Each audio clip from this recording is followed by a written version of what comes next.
চেত দর্পণ মার্জনং চেত চেত কথার অর্থ হলো চিত্ত, চিত্ত মানে দেহ বা মন। দর্পণং দর্পণ কথার অর্থ হলো আয়না। আয়নার উপর যদি কোনো ময়লা সারবস্তু পড়ে থাকে, নিজের মুখ যেমন দেখা যায় না, ঠিক তদ্রূপ আমাদের দেহটার মধ্যে ময়লা সারবস্তু পড়ে আছে। প্রশ্ন হবে, আমরা দেহেতে কি ময়লা নিয়ে বসবাস করছি? আমাদের দেহেতে কি ময়লা আছে? কাম, ক্রোধ, লোভ, মোহ, মদ, মাৎসর্য, এই যে সবের ময়লা আমাদের দেহের মধ্যে আছে। প্রত্যেকের দেহেতে ভগবান বিরাজমান, প্রত্যেকের দেহেতে গৌর হরি বসবাস করে। ওগো কলির জীব, তোমার দেহে যদি ময়লা থাকে, তুমি আমার গৌর হরিকে জানতে পারবে না, চিনতে পারবে না, বুঝতে পারবে না, এমনকি উপলব্ধি পর্যন্ত করতে পারবে না। তাহলে অগ্রে আগে নিজের দেহ দর্পণকে পরিষ্কার পরিচ্ছন্ন রাখো। চেত দর্পণ মার্জন। ভাবা মহা দাবাগ্নি। দাবাগ্নি মানে হলো আগুন। হরিনাম করলে, হরিনাম শ্রবণ করলে তোমার শরীরের মধ্যে ক্রোধের লেশ পর্যন্ত থাকবে না। সংসারে অনেক ঝগড়া হয়, দ্বন্দ্ব হয়, বিবাদ, এই ক্রোধ তোমার শরীরের মধ্যে থাকবে না যদি তুমি হরিনাম বলো বা হরিনাম উচ্চারণ করো। তবে সাত্বিক আহার গ্রহণ করতে হবে। তুমি যদি বলো আমি সাত্বিক আহার গ্রহণ না করে আমি রাজসিক আহার গ্রহণ করব, তাহলে কিন্তু তোমার ক্রোধ আর কমল না। বিদ্যাবধ জীবনম, বিদ্যার অর্জন হয় হরিনাম শ্রবণ করলে। আনন্দাদি বর্ধনং, আনন্দ উপলব্ধ লাভ হয়। মহাপ্রভু শেষকালে বললেন, সর্বৈ আত্মা স্নাপয়ং পরং বিজয়াতে। হরিনাম শ্রবণ করলে পূর্বপুরুষ যারা মারা গেছে তাদেরও আত্মা শান্তি পেয়ে থাকে। কলিযুগের শ্রেষ্ঠ যজ্ঞ হরিনাম যজ্ঞ। সেই যজ্ঞ যখন এই মহোৎসবে হচ্ছে, আমরা বসে না থেকে সবাই মিলে একটু বাহু তুলে হরিনাম করবো, সবাই মিলে প্রেম শেষ। হরে কৃষ্ণ কৃষ্ণ কৃষ্ণ হরে হরে, হরে রাম রাম রাম হরে হরে। হরে কৃষ্ণ কৃষ্ণ কৃষ্ণ হরে হরে, হরে রাম রাম রাম হরে হরে। হরে কৃষ্ণ কৃষ্ণ কৃষ্ণ হরে হরে, হরে রাম রাম রাম হরে হরে। হরে কৃষ্ণ কৃষ্ণ।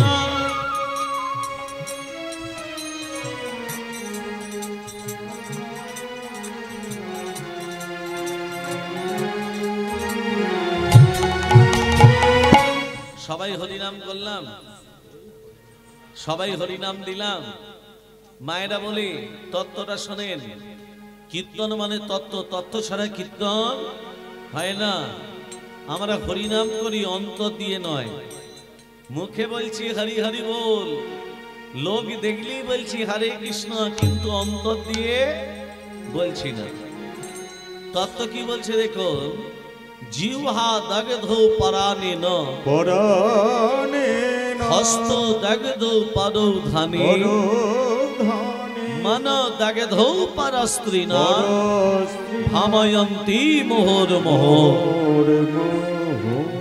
তত্ত্ব বলছে জিহ্বা দগ্ধ পরাণে ন। আমাদের রসনা মানে জিহ্বা বলছে এই আমরা হরিনাম করব না। হরিনাম না করে কি করবে না, জিহ্বা দগ্ধ পরাণে ন। আমি যত পরের খেতে পারবো ততই ভালো, তবু হরিনাম করব না।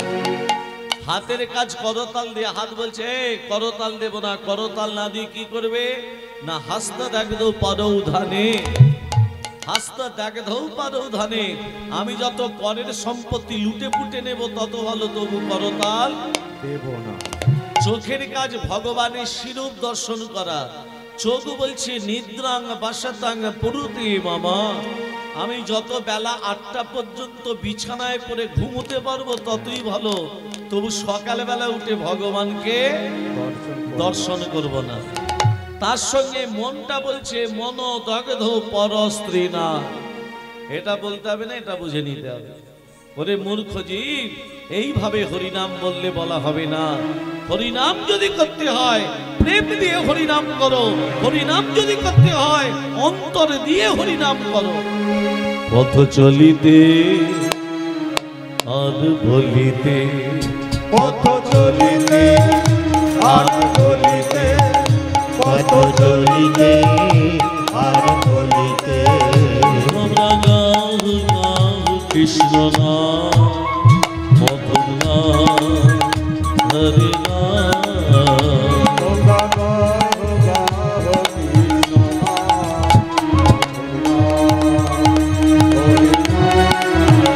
তোমরা গাও গাও কৃষ্ণ নাম, মধুর নাম, হরি নাম। পথ চলিতে আর বলিতে, পথ চলিতে আর বলিতে, পথ চলিতে আর বলিতে।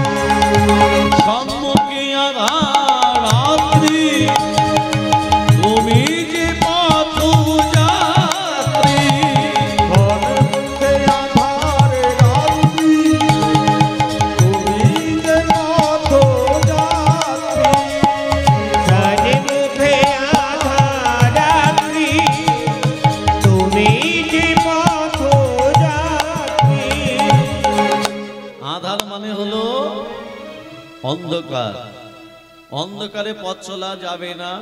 কিন্তু মহাপ্রভু বললেন অন্ধকার ও কলির মানুষ পথ চলতে পারে। কি করলে না, তোমার শরীরের ভেতরে জ্যোতিটা লুকানো আছে। আমাদের প্রত্যেকটা পুরুষ কিংবা নারীর শরীরে জ্যোতিটা লুকানো আছে। সেই জ্যোতিটাকে বার করতে গেলে প্রতিদিন আমাদের কি করতে হবে? পথ চলিতে তার নাম, কথা বলিতে তার নাম। পথ চলিতে তার নাম, কথা বলিতে তার নাম।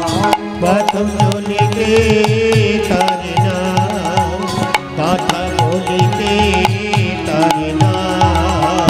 কৃষ্ণ নাম, মধুর নাম, কৃষ্ণ নাম, মধুর নাম। পথ চলিতে আর বলিতে, পথ চলিতে আর বলিতে, পথ চলিতে আর বলিতে। এই কলিযুগে যত আপনি ভালো কাজ করতে যাবেন তত আপনার শত্রু বেড়ে যাবে। যেমন কর্ম তেমন ফল। হ্যাঁ, এই জন্মে যেমন কর্ম করবেন এর পরের জন্মে তেমন ফল পাবে। তেমন ফল পাবে।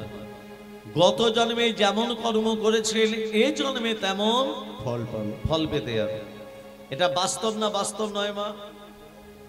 হ্যাঁ কি না? বেশ, তাহলে এই জন্মে আপনারা নিশ্চয়ই ভালো কর্ম করেছেন বলেই আজকে ব্যাসদেবের আসনে বসে আছেন। যে আসনটায় আপনারা বসে আছেন এটা ছটের আসন নয়, এটা হলো ব্যাসদেবের আসন। এই আসনে বসতে গেলে প্রণাম করে বসতে হয়, এই আসন ছেড়ে উঠতে গেলে প্রণাম করে উঠতে হয়। আপনি ব্যাসদেবের আসনে বসেছেন, তার মানে আপনাকে মনে ভেবে নিতে হবে আমি পূর্বজন্মে নিশ্চয়ই ভালো কাজ করেছি, তাই আজকে আসনে বসার অধিকার পেয়েছি। আর যারা আসনে বসতে এখনো পারেনি তারা গত জন্মে ভালো কাজ করেনি। দেখবেন এই কলিযুগে কোনো খারাপ কাজ করেননি, অথচ আপনাকে দোষী সাব্যস্ত হতে হচ্ছে না। আপনি কোনো মন্দ কাজ করেননি, আপনাকে জেল খাটতে হলো। আপনি সংসারে খারাপ কাজ করেননি, সংসার আপনাকে দোষী সাব্যস্ত করে দিল। এটা কলিযুগে ঘটছে। কেন? আমাদের ভেবে নিতে হবে এটা আমাদের কৃত কর্মের ফল। অবশ্য মেব ভক্তব্যম কৃত কর্ম শুভাশুভম।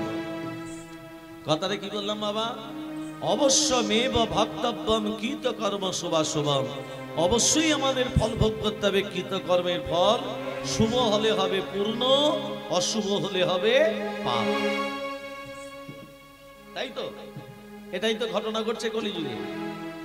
এবার বাস্তব তত্ত্ব দিয়ে বোঝাই, তাহলে আপনাদের পরিষ্কার হয়ে যাবে, আপনাদের রাস্তাটা পরিষ্কার হয়ে যাবে। যদি কেউ অসৎ পথে থাকে, সৎ পথে চলে এসো, সৎসঙ্গ করো, বৈষ্ণব সঙ্গ করো, হরিনাম সংকীর্তন সঙ্গ করো। এই দেখুন তত্ত্বটা। এক ব্রাহ্মণ কাশীধাম থেকে বিদ্যা অর্জন করে, ভালো করে তত্ত্বটা ধান দেবেন মা, গভীর তত্ত্ব কথা, অনেক শিক্ষার আছে এই তত্ত্বটা দেখলে। এক ব্রাহ্মণ কাশীধাম থেকে বিদ্যা অর্জন করে, অনেক বিদ্যা পারদর্শী, শাস্ত্রজ্ঞ, চতুর্বেদ তার অন্তরে বিদ্যমান। তা ব্রাহ্মণ কি করেছে? কাশীধাম থেকে বিদ্যা অর্জন করে নিজের গ্রামে ফিরে এলো। নিজের গ্রামে যখনই ফিরে এলো, গ্রামের রাজা ব্রাহ্মণকে নিমন্ত্রণ জানালো, ব্রাহ্মণ তুমি আমার কাছে এসো, তোমার নিমন্ত্রণ রইল। ব্রাহ্মণ নিমন্ত্রণ রক্ষা করবে বলে রাজার কাছে যখনই গেছে, রাজা ব্রাহ্মণকে দেখে বলছে, ব্রাহ্মণ তোমাকে কারো বাড়িতে মাদুকরি করতে হবে না। মাদুকরি মানে ভিক্ষা। তোমাকে কারো বাড়িতে ভিক্ষা করতে হবে না, মাদুকরি করতে হবে না, তোমার তো কেউ নেই। তা আজ থেকে তুমি আমার রাজপুরোহিত হিসাবে নিয়োগ হয়ে যাও। ব্রাহ্মণ হাত জোর করে বলছে, রাজামশাই আপনি আমাদের গ্রামের রাজা, আপনার উপরে কথা বলার অধিকার আমার নেই। তবে একটা কথা বলি, আমি এত বিদ্যা অর্জন করেছি, চতুর্বেদ আমার শরীরে বিদ্যমান। আমি কারো রাজ কর্মচারী হয়ে থাকতে চাই না, আমি কারো রাজভৃত্য হয়ে থাকতে চাই না।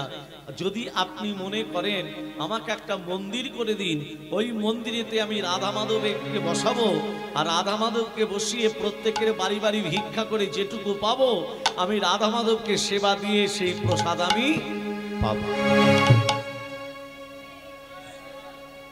ব্রাহ্মণ যখনই কথাটা বলেছে মা, রাজা সসম্মানে বলল, ঠিক আছে ব্রাহ্মণ, তোমাকে আমি মন্দির করে দিলাম। ব্রাহ্মণ সেই মন্দিরেতে রাধা মাধবকে বসিয়ে রাধা মাধবের সেবা দেয়। কেমন করে সেবা দিচ্ছে? ওং এদাই স্বাদ সৌমিত্র মন্ত্রবন্দে নারল সরজিজাসন সন্নিবেশ নির্বাণ কনক চন্দনবান দীনি হার হিরণময় বহুদীত শঙ্খ চক্র। ওম নমো নারায়ণায় নমো, নমো ভগবতে বাসুদেবায় নমঃ। ওম সর্বমঙ্গল মঙ্গলে শিবে সর্বন্ত স্বাধিকে শরণ্যতমতে গৌরী নারায়ণী নমোস্তুতে। শিষ্টে সিদ্ধি বিনাশনং শক্তি ভূত সনাতনী গুণস্য গুণময় দেবী নারায়ণী নমোস্তুতে। শরণাগত ধীনাত্য পরিত্রাণ পরায়ণে সর্বস্য হরে দেবী নারায়ণী নমোস্তুতে। গচ্ছামি গচ্ছগতিতং তং য়াহান স্মার্গিতং জগৎ সিদ্ধে ভবতু মে দেবী নাম প্রসাদ সুরেশ্বরী।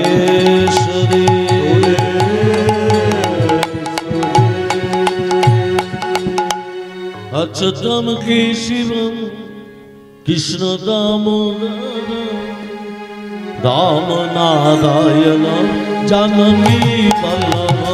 अच्युतम केशवम कृष्ण दामोदर हरिकान्ते शिवम कृष्ण दामोदर राम नारायण जानकी वल्लभ राम नारायण जानकी वल्लभ। अच्युतं केशवं कृष्ण दामोदरं अच्युतं केशवं कृष्ण दामोदरं राम नारायण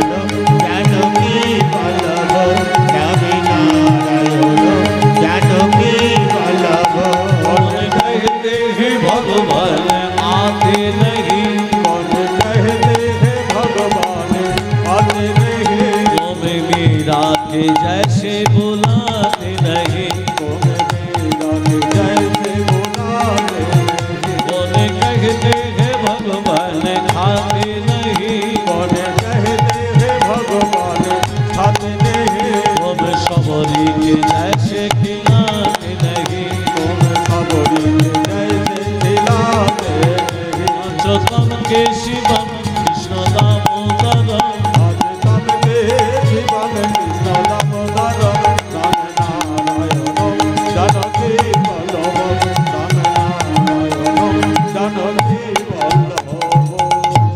ব্রাহ্মণ দেখতে দেখতে 10 বছর 15 বছর বিয়ে হয়ে গেল, ব্রাহ্মণের পেরিয়ে গেল। 10 বছর থেকে 15 বছর পেরিয়ে গেল। দেখতে দেখতে ব্রাহ্মণ বুড়ো হয়ে গেল। 20 বছর হলো, ব্রাহ্মণ বুড়ো হয়ে গেল। এদিকে রাজার ছেলে বড় হয়েছে, রাজকুমার, রাজকুমারের বিয়ে দিতে হবে। রাজনন্দিনী ঘরে এলো। যখনই মা রাজনন্দিনী ঘরে এসেছে, ফুলশয্যে রাত্রিতে রাজনন্দিনী চোখে নিদ্রা নেই, মানে চোখে ঘুম নেই। কেন না? নতুন জায়গা, নতুন ঘর, হ্যাঁ, ঘুম আসবে কি করে? রাজকুমার ঘুমাচ্ছে, রাজনন্দিনী ঘুমাচ্ছে না। রাজনন্দিনী দেখতে পেল ঘরের ভেতর একটা জ্যোতি বেরিয়ে আসছে না। এই জ্যোতিটা কোত্থেকে আসছে? ওমা, রাজনন্দিনী খাটের তলা থেকে জ্যোতিটাকে টানতে টানতে বার করে দেখলো এক বিশাল বড় চকচকে করছে তরবারি। তরবারি। রাজনন্দিনী তরবারিটা দেখতে দেখতে দেখতে দেখতে ভারী তরবারি তো হাত থেকে পড়ে গেছে, পড়লো পড়লো একেবারে রাজকুমারের গলায়। যেই রাজকুমারের গলায় পড়লো, সঙ্গে সঙ্গে রাজকুমার আস্তে হরি বল। রাজনন্দিনী মনে মনে ভাবছে সকালে যখন হবে, রাজকুমার রাজা যখন জানতে পারবে রাজকুমার মারা গেছে, আমারও গদ্দার নেবে। এই করে করে ভোর হয়ে এলো। সেই বৃদ্ধ ব্রাহ্মণ যাকে রাজা মন্দির করে দিয়েছিল মা, সেই বৃদ্ধ ব্রাহ্মণ রাধা মাধবকে সেবা দেবে বলে কুয়ো থেকে জল তুলে স্নান করবে বলে ঠিক করছে। আর রাজনন্দিনী দেখতে এবে বলে, বাঁচাও বাঁচাও বাঁচাও, কে আছো, আমাকে বাঁচাও। প্রহরীরা ছুটে এসে বলছে, কি হলো রাজনন্দিনী, কি হলো? না, আমার স্বামীকে হত্যা করে যাচ্ছে ওই বৃদ্ধ, ওই বুড়ো মানুষটা। ব্রাহ্মণের হাতে বাঁধা হলো। রাজার কাছে নিয়ে এসে বলছে, রাজামশাই, আপনার একমাত্র ছেলেকে হত্যা করেছে এই বৃদ্ধ ব্রাহ্মণ। ব্রাহ্মণ হাত জোড়ে করে বলছে, রাজামশাই, আমি আপনার ছেলেকে হত্যা করি নাই। রাজনন্দিনী যে বলছে, কেন আপনার ছেলেকে আমি হত্যা করতে যাব? আপনার ছেলেকে আমি ছোট্টবেলা থেকে দেখছি, কি লাভ আপনার ছেলেকে মেরে? রাজনন্দিনী সঙ্গে সঙ্গে বলছে, মহারাজ, আমি স্বামী হত্যার প্রতিশোধ চাই। এক কাজ করো, ব্রাহ্মণ যে হাতে আমার ছেলেকে হত্যা করেছে, ব্রাহ্মণের হাত দুটো কেটে দাও। কে দোষ করলো আর দোষী সাব্যস্ত হচ্ছে কে? ব্রাহ্মণের হাত দুটো যেই কেটে দিল, ব্রাহ্মণ কাঁদতে কাঁদতে বলছে, ঠাকুর, সারাদিনই ভিক্ষা না করে, তোমার সেবা না দিয়ে আমি প্রসাদ গ্রহণ করি না, এটাই কি তোমার বিচার? যারা ভগবানকে মানে তাদেরকে তুমি কি এইভাবে শাস্তি দাও? যারা ভগবানকে ভক্তি শ্রদ্ধা করে তাদেরকে তুমি কি এইভাবে দুর্ভোগ দাও, এইভাবে কাঁদাও? উত্তর দাও না গো। এই কি রে বিচার রে মন, এই কি রে বিচার, এই কি রে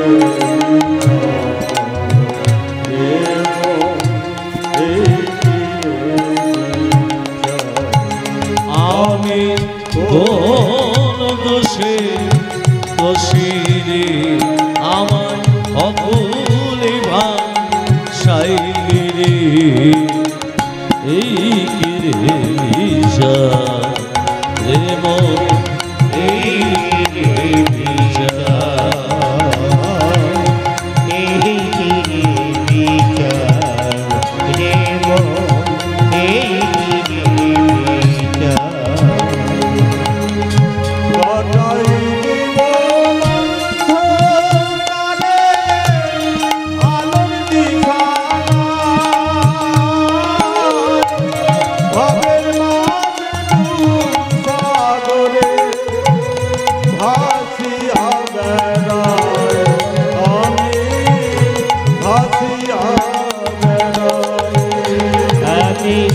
কাটাই জীবন অন্ধকারে আলোর দিশাহারায়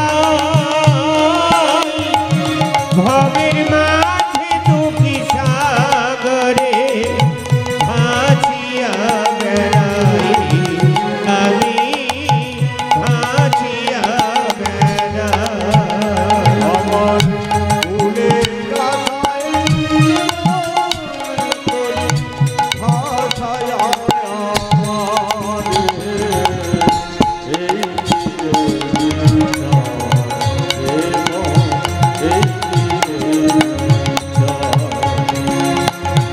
এই দিকে বিচার দেহে মন এই দিকে বিচার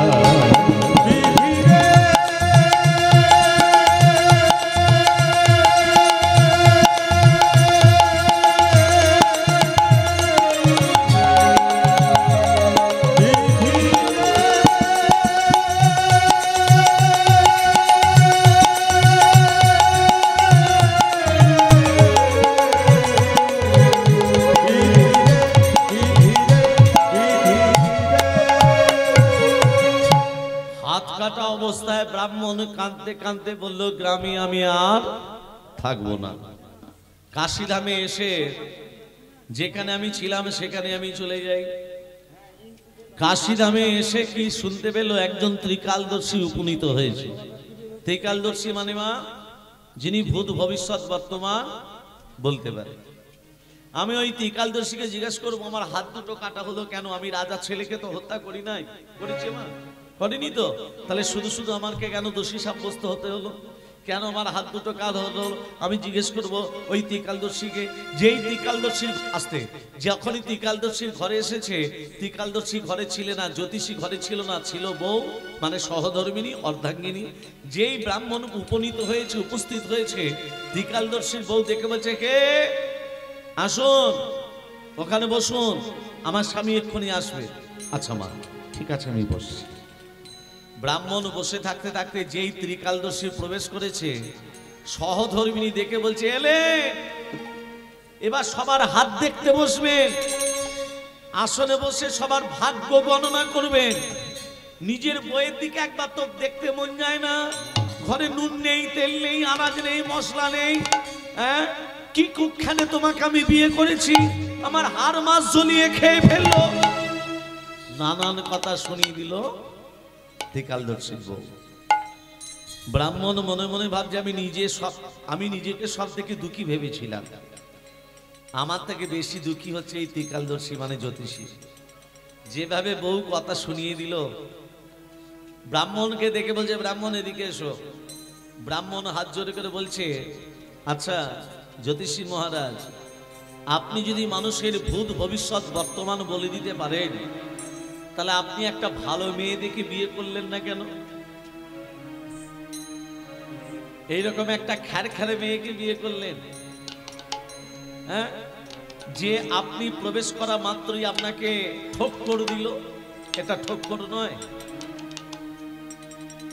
জ্যোতিষী তখন বলছে, তত্ত্বটা দেখুন। জ্যোতিষী তখন বলছে, ব্রাহ্মণ, যে আমার বউ, গত জন্মে আমার বউ ছিল না। কে ছিল? যাকে আমার বউ দেখছে, গত জন্মে ছিল একটা গাধা। গত জন্মে গাধা ছিল। আর আমি ব্রাহ্মণ ছিলাম না, আমি ছিলাম একটা বায়স পাখি, মানে কাক। গাধা সারাদিন পরিশ্রম করতে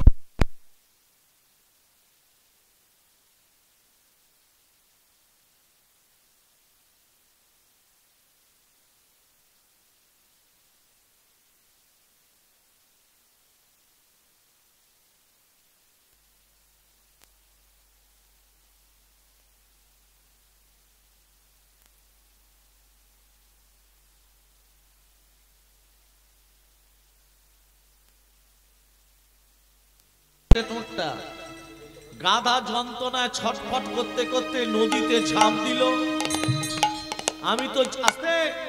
আমি তো জল দেখলে উড়ে পড়বো। উড়বো কি করে? আমার ঠোঁটটা যে গাদার হাড়ে ঢুকে গেছে, উড়তে তো পারিনি। গাদা যখন হরিবোল হয়ে গেল, আমিও গাদার সঙ্গে কাক, আমিও হরিবোল হয়ে গেল। এখন দুজনে মরে গাদা হয়েছে আমার বউ, আমি হয়েছি ওর স্বামী। গত জন্মে যেমন আমি কাক হয়ে ওর ঘায়েতে ঠক্কর দিতাম, গাধা মুখে বলতে পারতো না, ভগবানকে ডাকতো, এ জন্মে আমার বউ হয়ে আমাকেও প্রতিদিন ঠক্কর দেয়, আমিও কিছু মুখে বলতে পারি না, আমিও ভগবানকে ডেকেছি। হৃদয় গৌর প্রেমানন্দে হরি হরি বল, হরি হরি বল।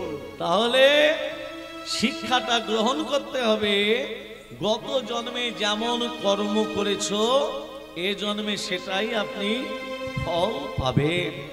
বিধাতাটা কেউ নেই মা। সবাই বলে বিধাতার লেখন কে করিবে খণ্ডন, বিধাতাটা কেউ নেই, আপনি হচ্ছেন আপনার বিধাতা। আপনি আপনার বিধাতা। এই জন্মে যেমন কর্ম করবেন চিত্রগুপ্ত খাতায় লিখে রাখবে, সেটাই এর পরের জন্মে আপনাকে ফল পেতে হবে। তাহলে বিধাতাটাকে আপনি কর্ম ভালো করুন, ফল ভালো পাবেন। কর্ম খারাপ করবেন, খারাপ ফল অবশ্যই পাবেন। প্রেম সে বলো রাধে রাধে। ব্রাহ্মণ তখন বলছে আমার হাত দুটো কাটা হলো কেন? আমি তো কোনো খারাপ কাজ করিনি, তাহলে আমার হাত দুটো কাটা হলো কেন? শোনো ব্রাহ্মণ, গত জন্মে তুমি একজন সাধু ছিলে, রাস্তা দিয়ে হাঁটছিলে, আর একজন কসাই মানে যে গরু কাটে,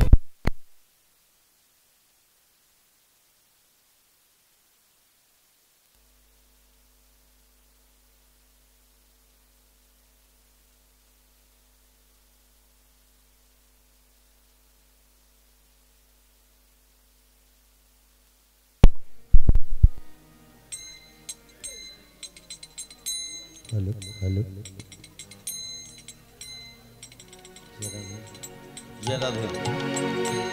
আর একজন কসাই যে গরু কাটে, সে কি করলো? রাস্তা ধরে চলে যাচ্ছিল, গরুটাকে ধরতে পারিনি, তোমাকে মাঝখানে পেয়েছে, রাস্তার মাঝখানে। তুমি তো সাধু হাঁটছিলে, তোমাকে বলছো ও সাধু আমার গরুটা কোন দিকে গেল জানো? তুমি সাধু মানুষ, মনে মনে ভাবলে মিথ্যা কথা কোনোদিনও আমি বলি নাই, আর সত্য কথা যদি বলে দিই গরুটা প্রাণে মারা যাবে। তুমি কি করলে? সত্য কথাও মুখে বললে না, মিথ্যেও বললে না, হাত দুটোকে ইশারা করে দেখিয়ে দিই। যেই বলেছে গরুটা কোন দিকে গেল, তুমি কি করলে? মুখে না বলে